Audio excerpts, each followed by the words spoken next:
Good afternoon, good evening, good morning to all of you, whether you're watching live or later on demand. Thank you so much for joining us again for this very special episode. But before we begin, we want to, of course, welcome our favorite and special friend, Mr. Billy Joe Wright. Again, I want to say I wish when I walked into my family events and stuff, they introduced me the way that you do. But I do understand what Oprah and people like that say, that every day when they would do their show, they'd walk out to an audience cheering, and that no matter how many times they did it, they're like, why do people respond this way? So I got 8 more months left as being president of the Hacienda La Puente Teachers Association. So I'm going to take it at every show. And then I will continue being an audience member. So good evening, everybody. My name is Billy Joe Wright. I am a high school government econ social sciences teacher for Workman High School, currently on hiatus while I'm president. Like I said, for 8 more months. And then who knows, maybe Teresa Ricardo will be running for president. And yes, I see where you're trying to point. Yes. I want to, take a minute and thank you for continuing this series. We've gotten so many great responses from people, and I think that it really does show how many of us, of everyone, have felt parts of us have been unseen. Because now people are being not only encouraged, but being empowered to either ask or demand to be seen. And it's really cool. It's really cool because the parts that people identify with within themselves are all different. It could be, ethnicity, it could be gender, sexuality, roles that they play in their families. And it's just really exciting to see how far we've come.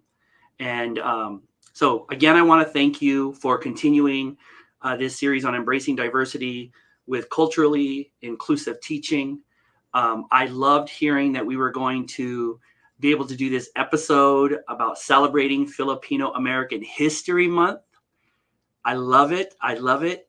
And then when I saw our guests that were going to be on today, it's one thing for us to highlight within our own district.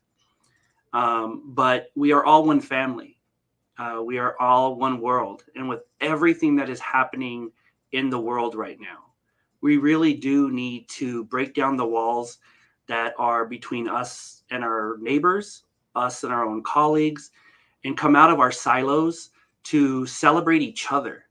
So I see today's episode as extending what we've been doing within HLPTA and within our district, and modeling in our own little way that, we can celebrate ourselves and each other outside of our own spaces. So I can't wait for you to bring on the guests. I'd like to meet them as well together, thank them for being here. And then, like I always do, I will be an audience member, learning and celebrating along with everybody else. Thank you so much, Billy Joe Wright. We know today is a super, super busy day for you and a lot of us at HLP. So we appreciate the time for coming out and always the beautiful words. You just have a way with words. So thank you. Thank you. We appreciate you. And we are excited to get going on this show. So thank you, Billy. We'll see you. I want to meet them real quick, though. I want to meet them. Yeah, so I'm gonna hang on a minute because I want to thank them personally for being here, and then I will go away. All right, let's bring them in, Ricardo. All right, so I'm going to go ahead and just say their names really quickly so you can greet them, Billy Joe, and then we're going to go ahead and get started. So we have our very own Mrs. Rodriguez. I'm sure you see her around. And we have Dr. Emily Bautista, and we have Cindy Ting as well. Welcome, everybody. Dr. Emily Bautista, Cindy Ting, Imelda Cladera Rodriguez. I just wanted to take a minute and say directly to you, thank you for being here.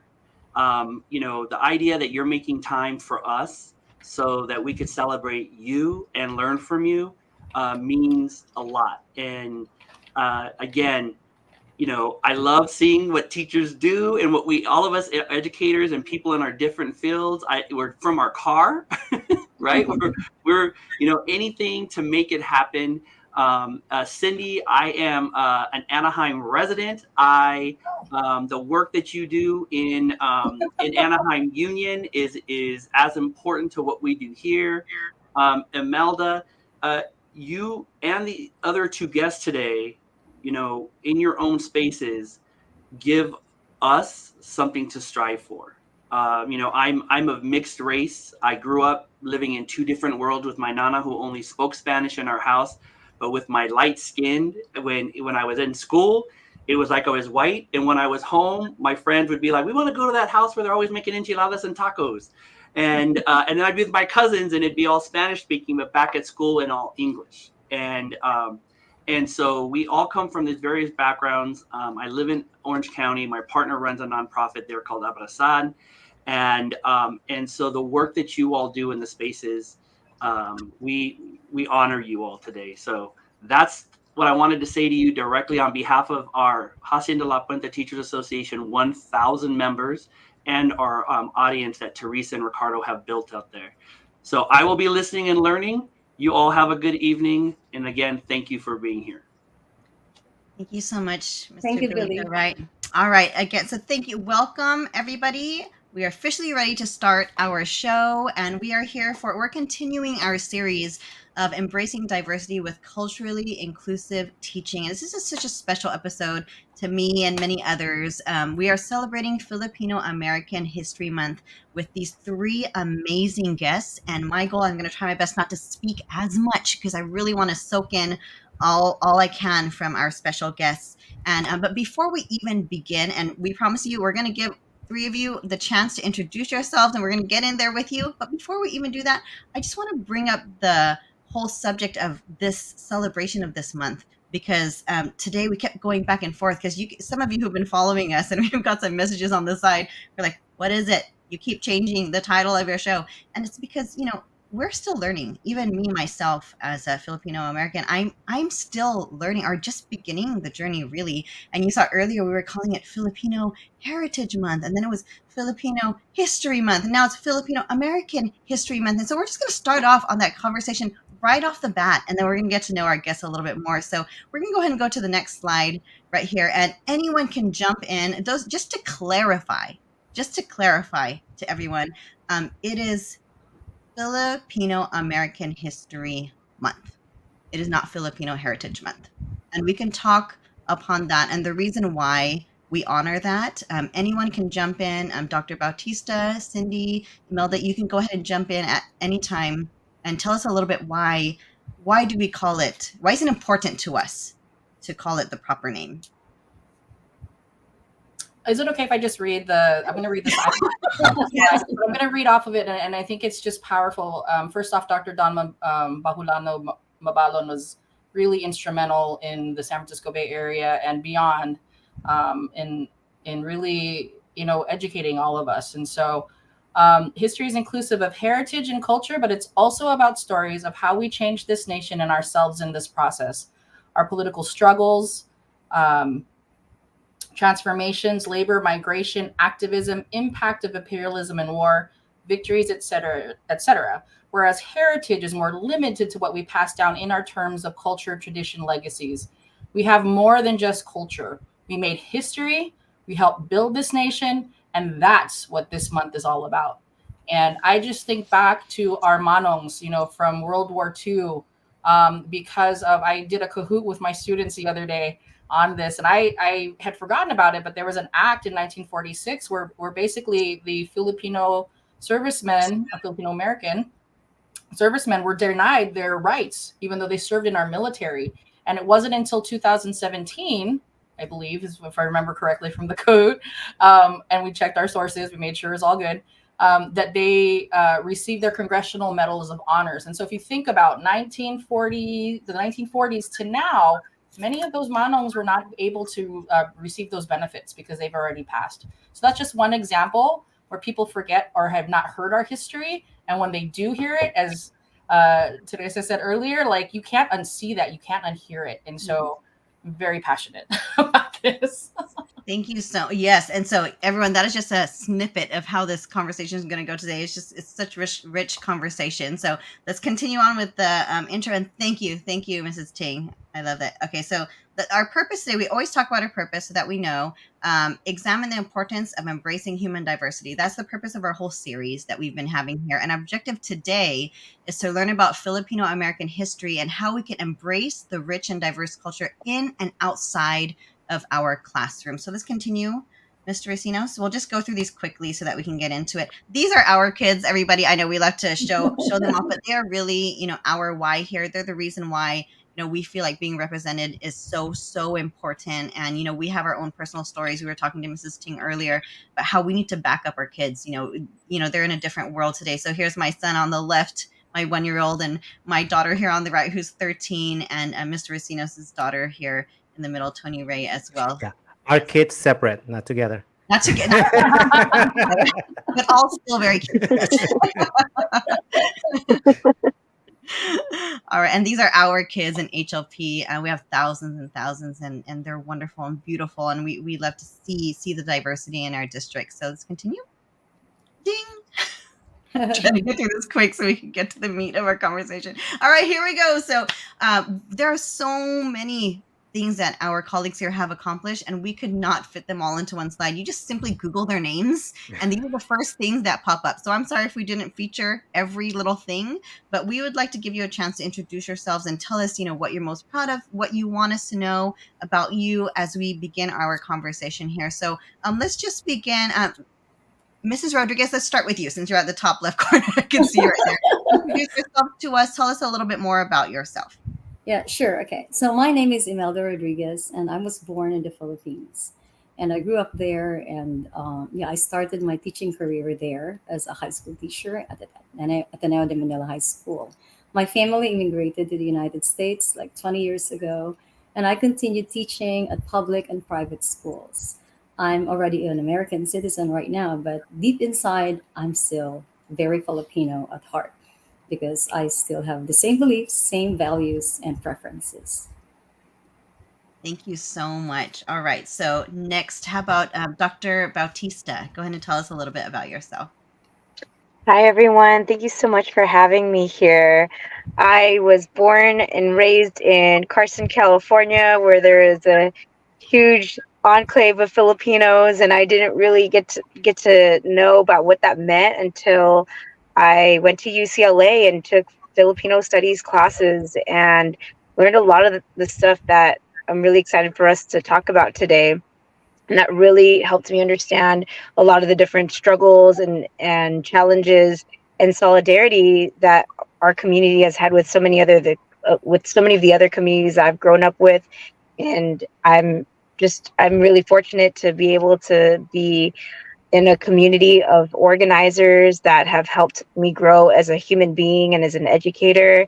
And I'm really excited to be here as someone who has been a classroom-based teacher, an administrator, and also an instructor at UCLA and at UC Riverside. So thank you all for having me. Thank you so much. And we know it was so hard for you to find time today. And so we truly, truly appreciate you being here with us. We're excited to hear more. And last and definitely not least, Mrs. Ting, tell us a little bit about, or Tita Ting, tell us a little bit about yourself. I tell students, if you're part of our we call it Dream Club, because at the time when they started it, they weren't able to do the ethnic monikers, or not monikers, but just, anyway, it's a long story. I was originally born in Oakland, California, first generation. My parents came over in the 70s as part of the educational talent, professional talent that came over in that, I believe it's the fourth wave of immigration. And I also have an older brother that's severely handicapped. And so my parents navigating all of those things, new to the US, and we're pretty much by ourselves here. And grew up in the Bay Area. And I always felt that Filipino American and what other labels I had, I never fully was Filipino enough or American enough. But thankfully, my mom did take us to all of the fiestas and all of those things, and I was able to learn about my culture. And then I went to Chico State for college, where I earned my bachelor's in electrical engineering. And not only being Filipino American, some people didn't even know where the Philippines was. And then also being a woman in the tech field, it was really a time that I had to learn and explore really what that meant. So full circle kind of moment. Here I am, several decades later, and I am teaching at a high school and just helping our children find their voices in their spaces and working with Fonz OCIE. We're doing oral histories to help these children. I am a special education teacher. I teach students now currently with emotional disabilities, and really kind of just coming down to the acknowledging of them as an individual with beautiful talents and to find their strengths. So that's right. Beautiful, thank you. And you don't see this view, but we see a lot of people trickling in right now, and we see some of their names, and some of these are our colleagues who are not from Filipino descent, and so we have these themes that go across of being too much of not enough of this, not enough of this, and so that's a lot of the conversation we'll be having, but all for the sake of culturally inclusive teaching. That's our goal, right? So let's continue on. Ricardo, we'll skip to the next one. So here we are, our next question. What are some of the unique features and values that you have as a Filipino, and how do they appear in your teaching or your learning? So anyone can go first here. Does anyone want to take a jab at this question? Oh, I'm going to have to call on you. Okay, it's one of those. I got it. All right, that's all right. I need a little wait time because I was thinking of how to say it. But what I tell my students is that really I am a Filipina mom first. I will love on them. I want to make sure they're fed. I want to make sure they're taken care of, that they're not sick. However, I may not condone their behaviors. So, we work hard, we play hard. And something that my parents always taught us is that, you get back what you put into it. And so I think that is very universal. And once you're part of my family, you are part of my family. I love that. That's so true. I love that. How about you, Dr. Bautista? For me, I just, and maybe people will say this is a stereotype, but I just love how much our people love to sing and dance and party. And so I think that is so important, that learning should feel fun. And so something that is really important to me is I always incorporate music and just really making sure that we have that joy and that connection. And one of the concepts that people talk about is kapwa, right? We're community. And so for me, it's always about how do we build community with each other? How do we do that through joy? How do we do that in ways that are authentic so that we can also be together for the hard stuff, right? Hold each other accountable, push each other, support each other when we're trying to learn something new. So I think for me, those are things that is part of being Filipino and how it shows up in my teaching and my learning. Yes, definitely. And just because there are stereotypes doesn't mean they're not true. Sorry, I was reading a post on stereotypes and I was cracking up out loud in the office earlier. But anyways, that's a whole other story. Okay, how about you, Mrs. Rodriguez? What are some unique features that, and values that you have? Yeah, I think Sure. one of the things is hard work and dedication. I teach English language learners, and I've seen how they improved when they put in a lot of hard work.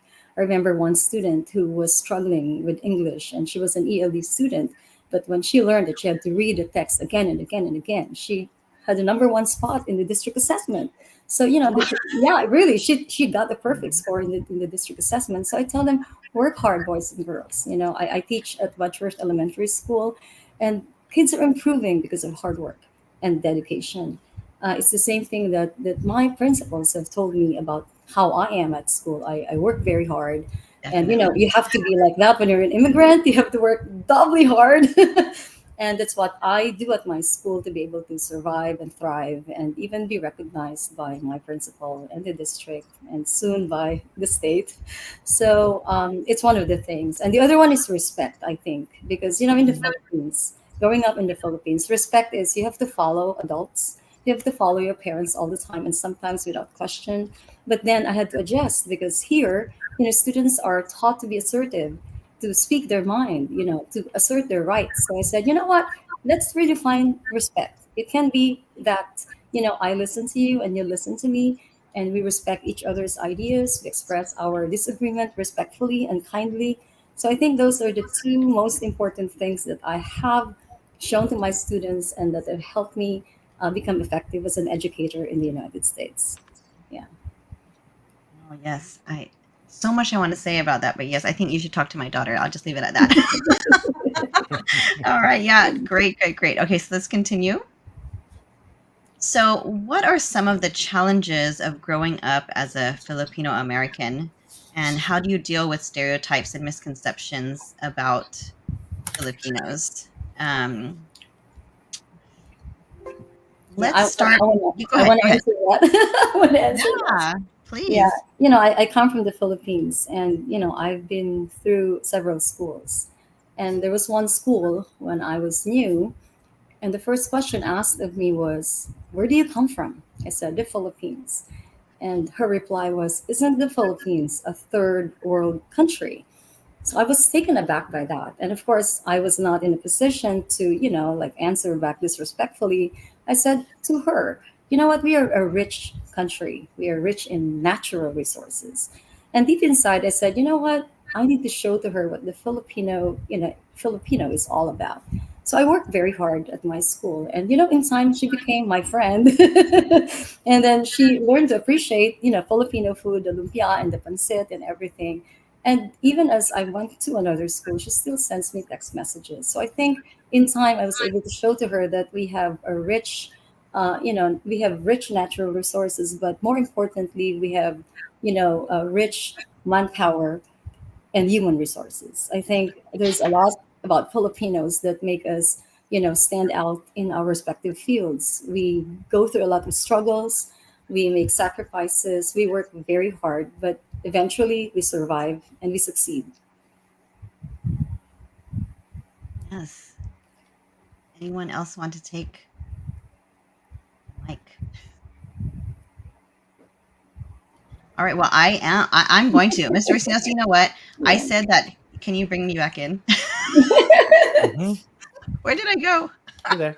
So I told the guests of the show, I said, this is this show, I'm going to try to be silent and just listen, but I can't help it. I'm also part of the conversation. So I'm sorry, you guys, if I make the show longer, I apologize, but I have to jump in to this conversation. And, really growing up as a Filipino American, I might have a different story as a lot of my colleagues here and that I work with. But for me, my family, our their whole goal was for me to assimilate as well as possible. They didn't want me to be anything different than everyone else. And I was very Mhm. different. I went to a school and all of my classmates were Caucasian. I was the only one of any color, and their goal was for me to fit in with them. So I grew up, my first language was Tagalog, but when I started school, my parents stopped speaking completely at home. They spoke only English because they thought, we want you to speak English. When they ask you what language you spoke first, you don't tell them Tagalog, you tell them it's English. And when they ask you, you tell them we speak English at home. I lost my language, and I remember them telling me that, and they were doing it out of love. They wanted me to fit in so well that I wouldn't feel left out, or they don't want me to stick out.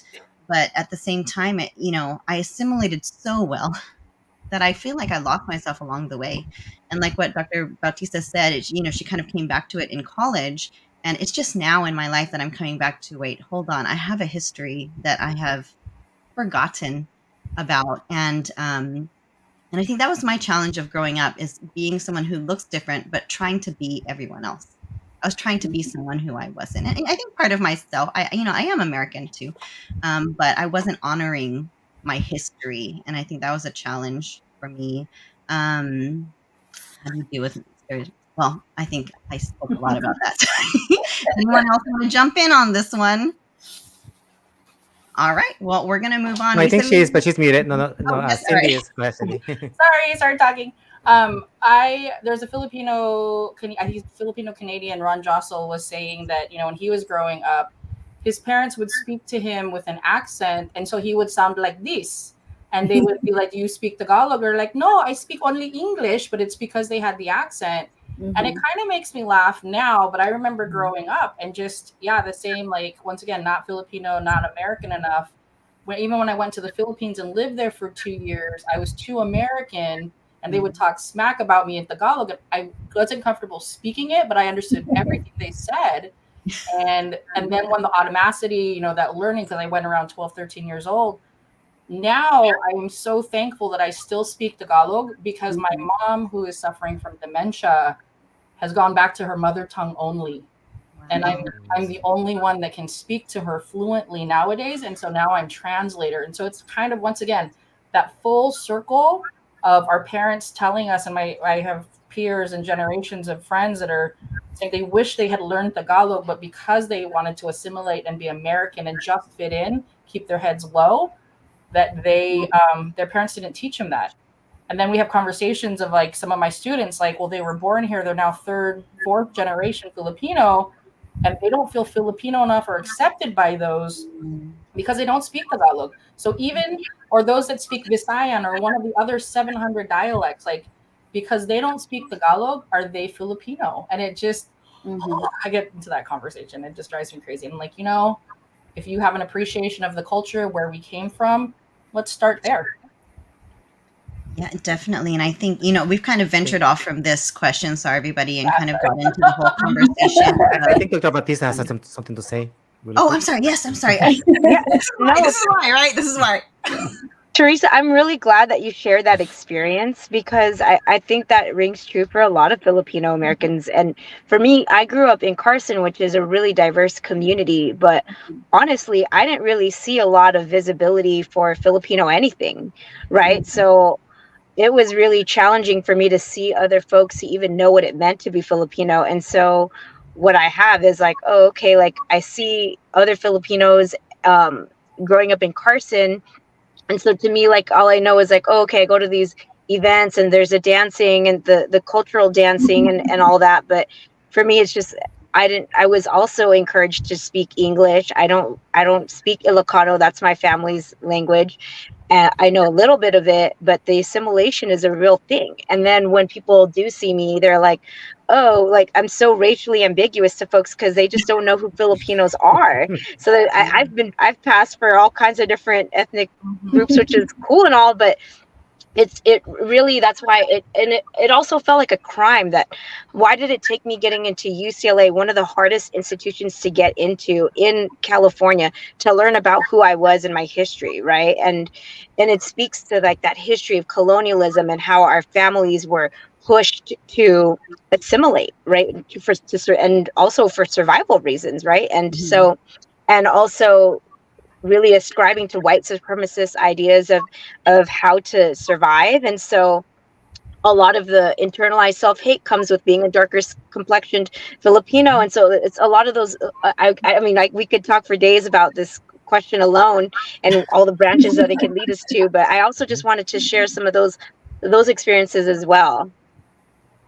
Thank you. Yeah, thank you for jumping in. Thank you, everybody, for jumping in. I kind of felt alone over there, but all those things ring so true for me. And I think, we're here as educators, but I also think, I'm a mother too, and I think of that as well. And I'm, I can still hear, my family talking to my daughter and talking to her about how dark she is, how tan she is, how she needs to stay out of the sun, and she needs, just so many things. And I know we're not going to go in that direction, but and I always tell my daughter, I'm trying to break barriers here. I'm trying to, like what Imelda says, there's a way to be true to who I am, but also honor who you are, finding that compromise between us. So, and I could, like I said, who mentioned it earlier? I think it was Dr. Bautista. We're like, we can have a series. Right? And all the things. Yeah. But for the sake of time, and I know we could be here forever, but for the sake of time, we'll just continue on in our conversation. But I love it. Lots of love on the.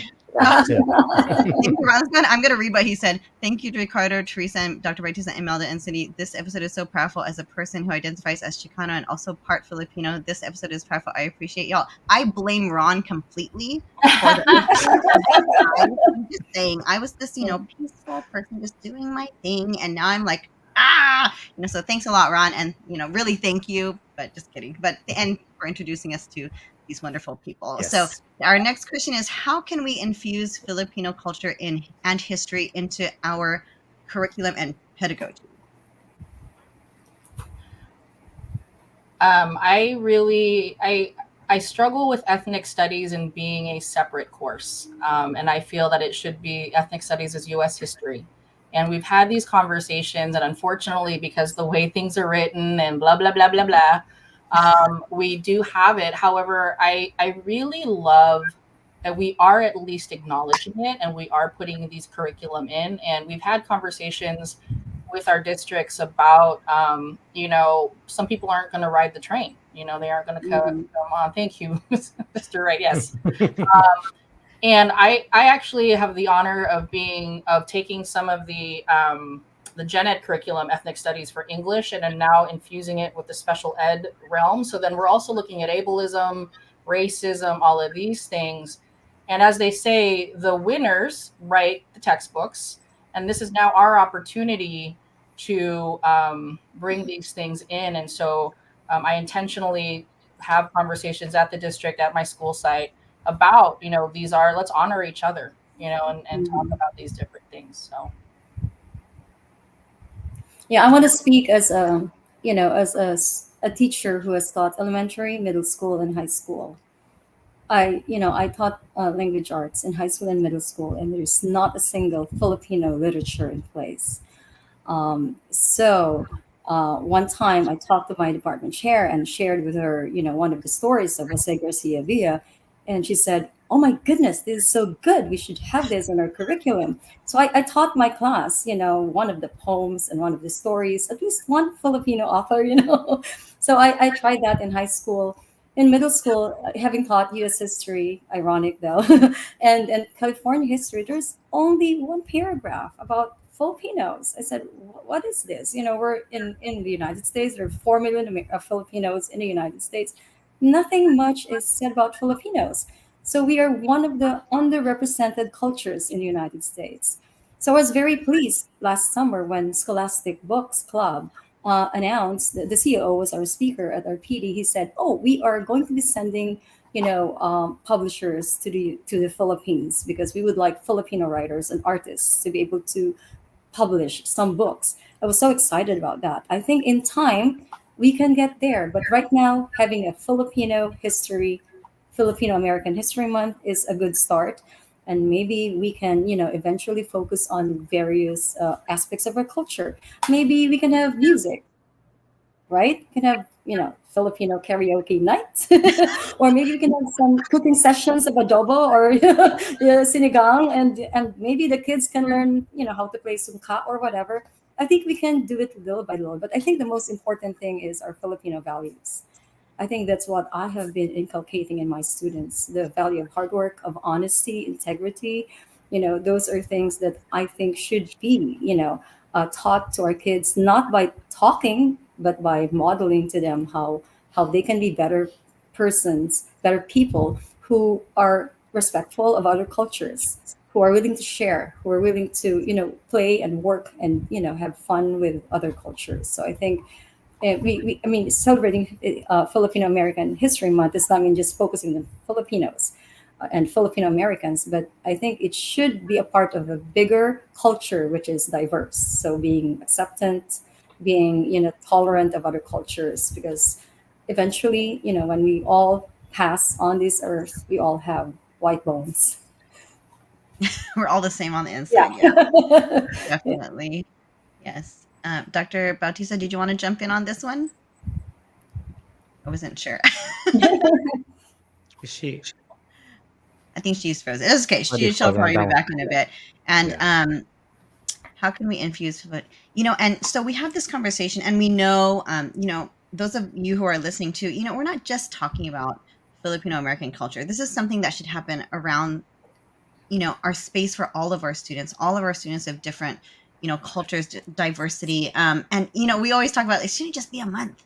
It should be all year long. And then we're talking with Ron, and he was like, you don't even have to use the word ethnic studies. Like, it should just be automatic. It's just be part of everything. So, so many things in my brain, but for myself, because I wasn't even sure. We wanted to have this episode last year, but I was hesitant because I was like, you know what, no one really pays attention to this month. They just gloss over it. They don't even realize it happened. And then I even told my daughter, she's like, wait, when is it? I'm like, oh, seriously? You're still looking? No. So it's true. And he told me, he said, you have to do it. We can't just do Hispanic Heritage Month. Right. And it's actually ironic. We were having this conversation. Was it intentional that Hispanic Heritage Month and Filipino American History Month actually overlap? Yes. So the first Filipinos, was that intentional? Because the first Filipinos landed in Morro 1857. Yeah. Yeah, in 1587 as slaves on the Spanish galleons. Yes. And so there is the book by Dr. Anthony Ocampo of the Latinos of Asia, and we really do identify quite and Mel Arpilia, former national president of FONS, said when I was in high school I met him, and he said to us, the only difference during that time when we were colonized by Spain between Mexico and the Philippines was the Pacific Ocean. The same colorisms, the same stereotypes, the same genocide, all of that was happening at the same time. And because of these things, both Mexico and the Philippines still suffer from the colonial mentality. And then you bring in US imperialism, it's a whole thing.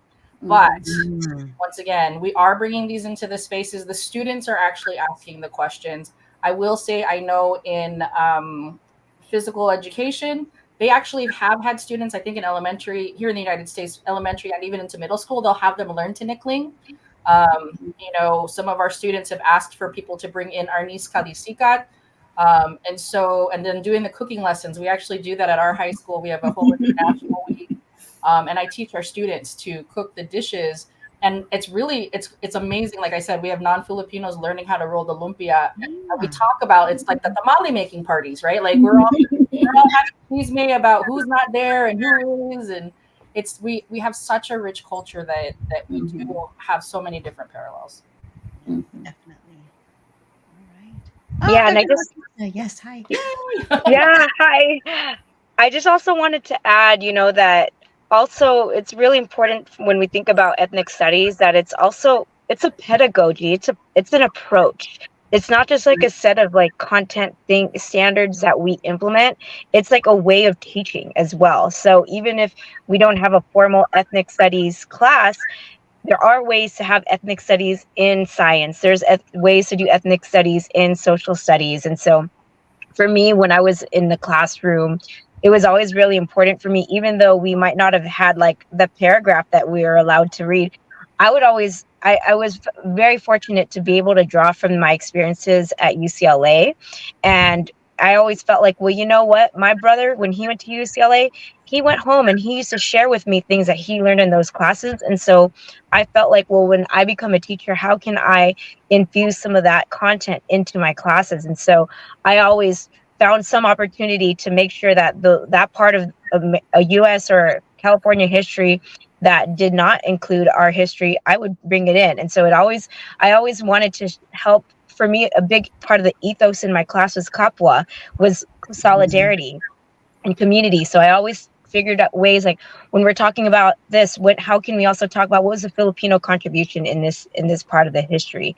So I think that was one way that I always tried to incorporate Filipino history, even if there wasn't formal standards for it, but we were part of that history too, right? And so another thing for me also is I also want to give a huge shout out. I'm also at Venice High School for Filipino American History Month. What we're doing is actually every day of the month for morning announcements, our team does a really great job of sharing a little snippet of Filipino history. And today they were talking about Bonifacio, and I was like, okay, yes, let's talk about it. So it's really cool. And then one of our Filipino clubs on campus is trying to have a karaoke during lunch. So I just think that's really cool that they're trying to do that, invite our culture into the campus, let it be something that people can experience. So I also wanted to just add that too.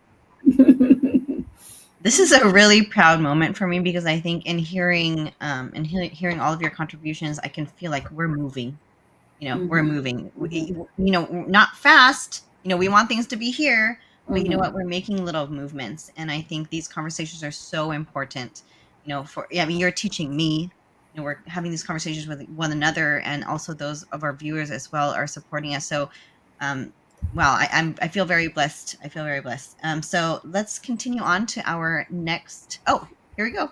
So all right, so is how do you celebrate Filipino American History Month in your schools and communities? And I guess the question really is, do you?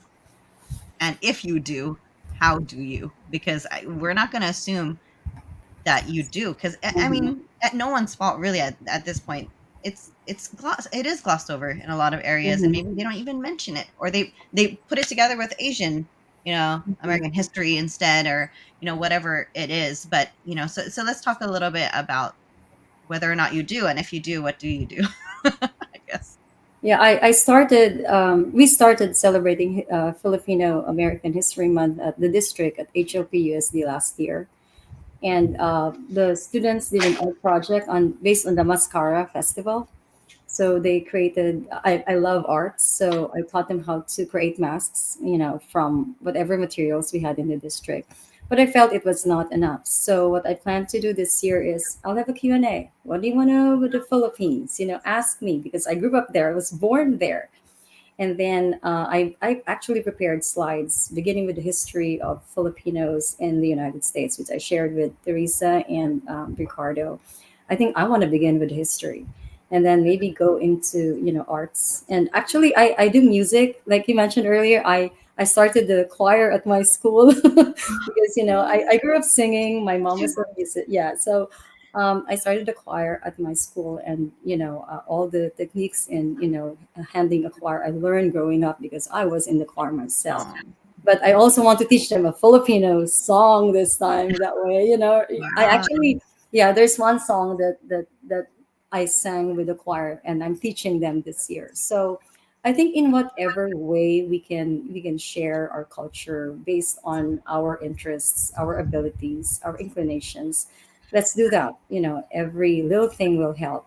But I want to do more for, even if I'm the only Filipino at my school and there are only a few of us Filipino teachers at the school district.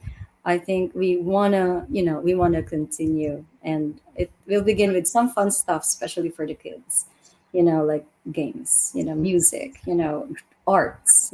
So that's what I plan to do. And Teresa, please feel free to invite me again, and let's broaden Yes, awareness. we have some work ahead of us. Yes. Yeah. So it's a good beginning. I'll start with the history so they understand that we should have started in 2009 celebrating Filipino American History Month because it was then when it became nationally acknowledged by the US that we should celebrate it.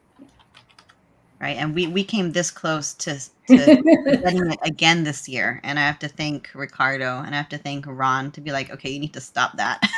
Yeah. It's And Teresa, I danced the sayaw sa bangko. I can do What? that. Oh man, we have to bring out all of our dances. Queen, yeah.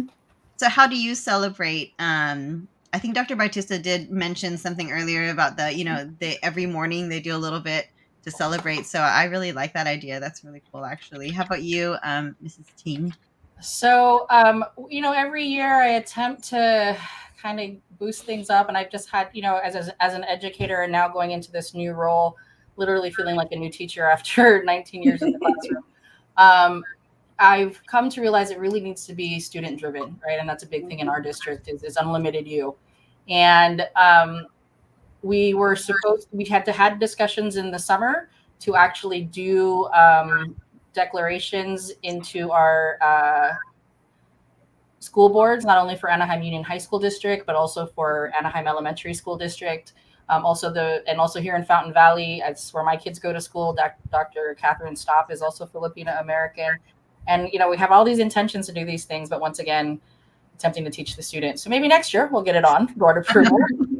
But I'm looking for the link we did a Kahoot that we did just the other day, and making it fun. We also do school activities after school. So we have our kids. I purchased the Parejas Bingo. They're a Philam family based out of San Jose. Once I can put the link in the chat. And we played that. We're going to play that with our students October 25th. But even throughout the year, we'll do things. So like Christmas time, we'll do Paskong Pinoy, or we'll do like last year we did one person did piñatas. We made the parol, so using the just popsicle sticks to make these things.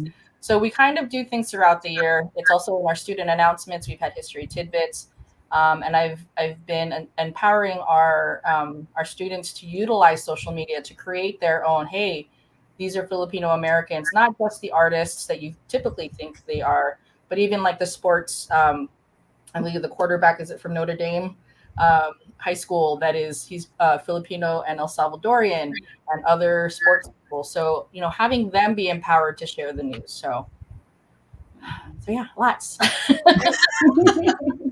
That's great. Mhm. I love this conversation. Sorry. A little biased. Yeah, of course. But Yeah. No apologies needed. I think Dr. Batista is back. yes. Did you want to add, Dr. Bautista, to ways that you celebrate with your school or community? I think I accidentally jumped ahead and shared that earlier. So No, that was perfect. And I did mention that. I said she did mention that earlier, which is a really cool idea, actually. I might think about expanding upon that, in our own district. Ron, I know you're listening. All right. So we'll continue. We'll just keep the conversation. Oh, did you want to mention a little bit before we move on, Mrs. Ting, a little bit about the fawns? Did you want to talk about that a little bit, or? Sure. So originally I had met Fonz back when I was in Northern California. I will say there is a difference between Northern California and Southern California Filipino communities. So it's very interesting. But I met them back in high school when I was a high school senior in the 90s. And that really kind of got me interested in learning our culture. And then, fast forward to now, I've been here in Southern California since 2011. I don't really have family down here. And so we've had to create our own communities. And I was looking to see, through the Fonz, I saw the Fonz OCIE chapter started during the pandemic. They met virtually and started to attend some of the things, and eventually became vice president. I am the kind of community and education liaison for a lot of different things. And it's been really fun to do the oral histories. We actually trained our students at the high school as part of their capstone projects and things that they are presenting, and we're working not just Filipino Americans, but just our community and capturing their stories in the pandemic. And I tell them, I'm like, you guys don't think that this is important, but 20 years from now, when we've kind of moved past this pandemic, you're going to look back and see how that's affected society. And it is just so fascinating to me. And of course, creating the aunties and uncles for my children. Now, I have a 13, a 9-year-old, and a 6-year-old at home. And then I'm also Lola to some of my grandkids that are in San Diego. And it's, I want them to have that legacy so that they know that that they are enough, that Filipino American, Filipinx American, we are all those things. Mm-hmm. Love that. And for those of you who don't know, I'm sure she might have mentioned it, but in case you're like me, FONS is the Filipino American National History Society. And so I did, as I was speaking to our colleagues earlier, I was telling them that I really am just beginning on this journey on learning more about my history. And I feel like I'm late to the game, but I'm happy to be here. So that's a great place to start for me to learn more, is to see where I can get more information, how I could be more involved, how I can get my family involved. And I think for my sake, but also for my daughter's sake, because even she is like, what? Like, this presence is very important to me and my family. So I think our next question is, looking ahead, what I think is our last question, actually. Wow, we made it in time. Looking ahead, what are your hopes and goals for the future in terms of recognizing and celebrating Filipino American history in education and the broader community? And I'm going to offer that to Dr. Bautista before her camera goes out. If you could talk, just try and this is so hard. But. Thank you for being so understanding. Yeah, I usually like to let other folks go first, but I'm like, oh, I hope my phone doesn't die again. It's so real. It's real out here. But honestly, I feel so happy I just feel like there's been so much more movement generally on more visibility on a lot of other communities. And I think that's really helped our community as well, being more visible. I didn't really see a lot of Filipinos. And if we were on TV, we were the Asian, we were Chinese, right? We were not Filipino. And I feel that there's so many more celebrities that are so proud. I mean, Filipinos, we're such proud people, and I just love how a lot of the new generation is really repping Filipino. I'm seeing ube and all that stuff more. It's just more. All over. I mean, it's right. I'm even seeing calamansi juice. I'm like, what? When did that become like a more they have normal thing? it. Mhm. They have lumpia at Costco in the freezer section. It's crazy. Yes. Yeah. Yes, exactly. And that actually makes me feel really hopeful. And people are starting to see like, oh yeah, maybe we should actually have a Filipino nurse portrayed on the TV show. But it's so important. These ways of our community just becoming more visible.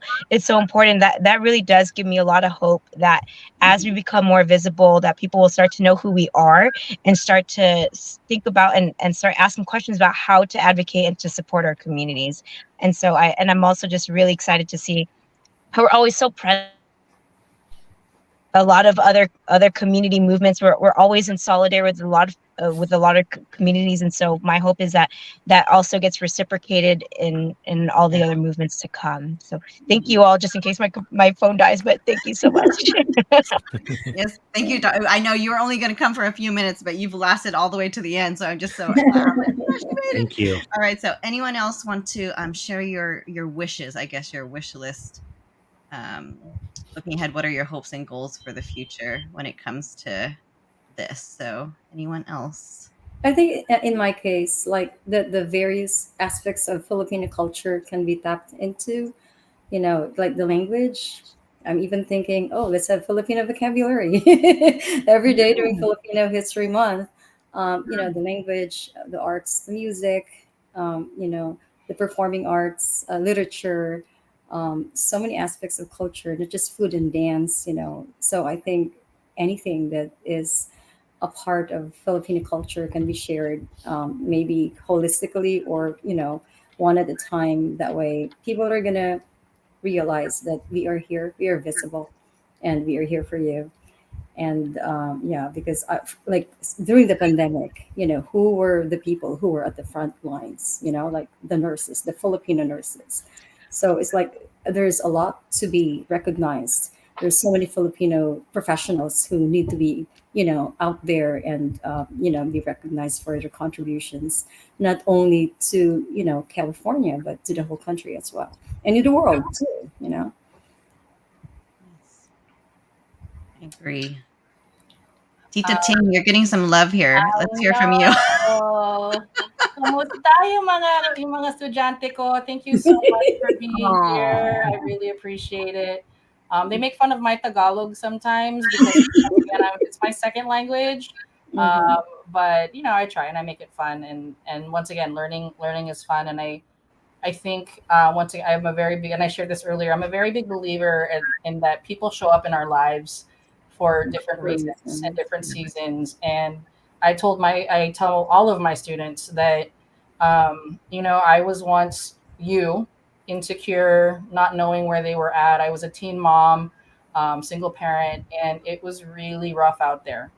And through my struggles, through the challenges, imposter syndrome up the wazoo, like it wasn't until after pandemic and all these other things, like it just, like, and I finally, like, I'm leveling up to 48, in a few weeks, and actually in a couple of weeks, and people are like, like, that's not that old, or they'll be like, oh, you only look like you're in their 30s. I'm like, thank you.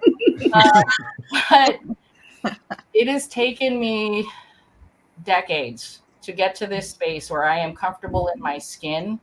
And as an educator, seeing the societal, systemic, all of these different things. And I hear, even the incident that happened with my daughter yesterday at her school, and hearing her fear of not being heard, of not being told. And I had a conversation with my students today that our jobs as educators is to believe in you, even when you don't believe in yourself. And Mhm. that is one of the reasons everyone's like, you're crazy, you went into ED and all of this other stuff. And I said, I know that these years have prepared me for this journey so that I can give hope to these young people, these hurting children, that because of different environmental factors and things like that, I can provide a safe space. My staff can provide a safe space. And even to each other, our colleagues on our campus, I come walking into the office and I start singing, and they always know that it's me.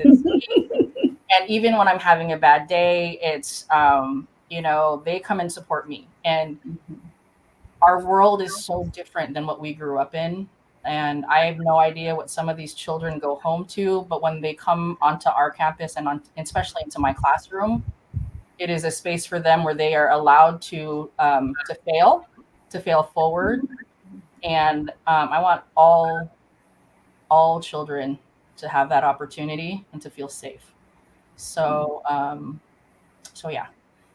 And some days it's harder than others, and I have to come home and be like, okay, I can go do this again tomorrow. And I'm so thankful for the communities that we have available to us. And I hope that you will continue to be part of my life and our communities continue to grow. And as we know, we've, cross people all over. So I know this will not be our only time collaborating. Well, you can't get rid of us even if you wanted to. Not anymore. Not anymore. We have now, Ate Ting, you are for now and forever Ate Ting. That's right. I know. That's cool. So I was trying to think of my answer, and it's just so complicated for me because as an educator, I think of my goals, but also I bring it back to as a mother for my children, and right now, selfish moment for myself because of where I am in this journey. It really is, I'm learning so much about my history, about my past, my parents, my family, so many layers of things, and I just want my daughter and all other students to have a safe space, to be proud of who they are, to never have to be ashamed of who they are, to understand how we got to where we are today, and never have to deal with someone who's going to judge them on how they look, how they sound, the accent, and that's the world I grew up in, and there, just I couldn't say things correctly because that's not the way I was raised, and so I remember dealing with that, growing up. And Ricardo, everyone, they know my story. My whole first year in education, my teachers thought I was mute. I didn't speak a single word, not a single word. And they thought I was selectively mute. And no, it was the language, and just that fear. And I hope for students, Filipinos and everyone, to not have to fear when they're in school, not be afraid of who they are in their skin, just be who you are, and just, love everybody. I know that's a big ask, but that's really why we're here, right? So we're showing our pride for our own culture, but we're doing it in hopes that resonates across for everybody. So we can go on and on, but thank you so much, everybody, for being on the show. That means so much to all of us, especially myself. And this is not the end. This is the beginning of the conversation. So happy Filipino American History Month to all.